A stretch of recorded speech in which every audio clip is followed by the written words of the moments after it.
বাসাবাড়িতে অনেকেই বেগুনের চারা উৎপাদন করার সময় ভোগান্তিতে পড়েন। বিশেষ করে আপনাদের চারা ভালো হয় না, এর পিছনে যে সমস্ত কারণ এবং সেই কারণ থেকে কিভাবে উত্তরণ পাওয়া যায় এ বিষয়ে আজকের ভিডিওটি আমি তৈরি করছি। যেমন আমি হাতে নিয়েছি পাল্প কিং, এটি একটি উন্নত জাতের বেগুন, যেটা হচ্ছে হাইব্রিড বেগুন।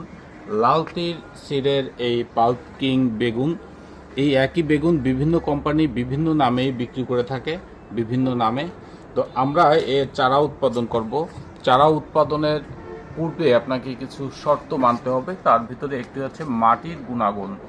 বিশেষ করে আপনি যে মাটিতে আপনি চারা উৎপাদন করতে চাচ্ছেন সেটি অবশ্যই দোআঁশ মাটি হতে হবে এবং সেই দোআঁশ মাটিতে প্রচুর পরিমাণে জৈব পদার্থ থাকতে হবে এবং মাটি শোধন করে নিতে হবে এবং মাটির খাদ্য ব্যবস্থাপনায় সারের ব্যবহারটা ভালো করতে হবে।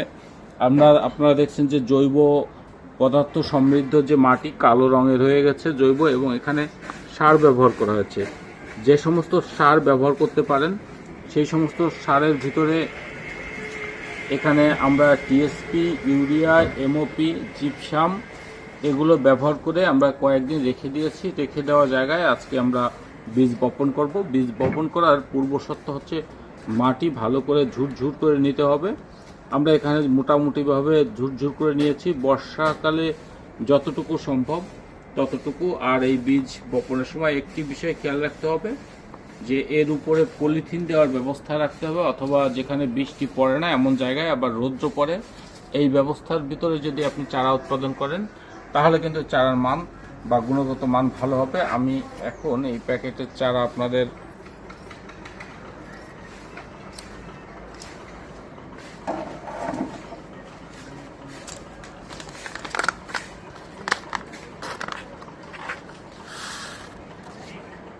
এ হচ্ছে পাল্প কিং বেগুনের জাতের বীজ, একেবারে সোনালী কালারের পরিপক্ক বীজ দেখা যাচ্ছে। তো আমরা এগুলো এখন বপন করব একটু ফাঁকা ফাঁকা দিয়ে দিয়ে।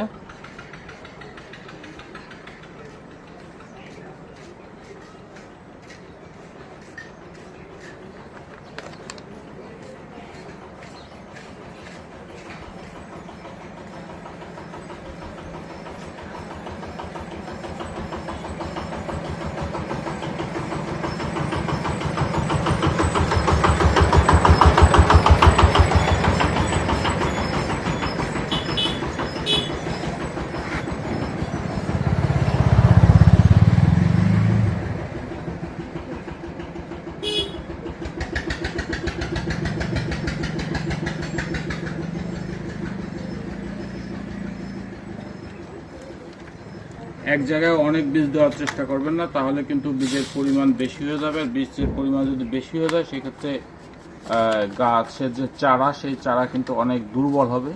আর দুর্বল চারায় উৎপাদনের শেষ পর্যায়ে যেতে যেতে অনেক বেশি খরচ হবে এবং ফলনটা কম হবে।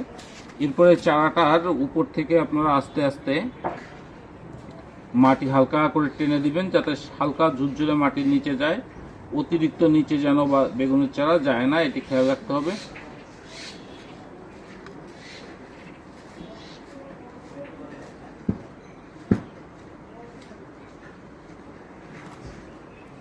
আর যখন চারা দেবেন এই অবস্থায় কোনো প্রকার এখানে সার ব্যবহার করবেন না। অবশ্যই অন্তত 15 দিন আগে মাটিতে সার ব্যবহার করে রাখবেন যাতে সারের যে রাসায়নিক বিক্রিয়াটা শেষ হয়ে যায়, এটি খেয়াল রাখতে হবে। আর চারা রোপণের সময় আপনারা এখানে যদি পিঁপড়ার আক্রমণ হতে পারে সেই হিসাবে আপনারা কীটনাশক ব্যবহার করতে পারেন। আর যদি পিঁপড়ার আক্রমণ না হয় তাহলে কীটনাশক ব্যবহার করার কোনো প্রয়োজন হবে না।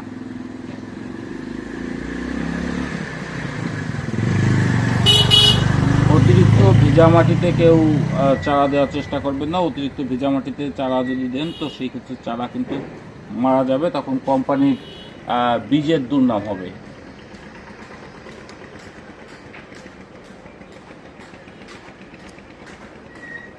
বন্ধ করে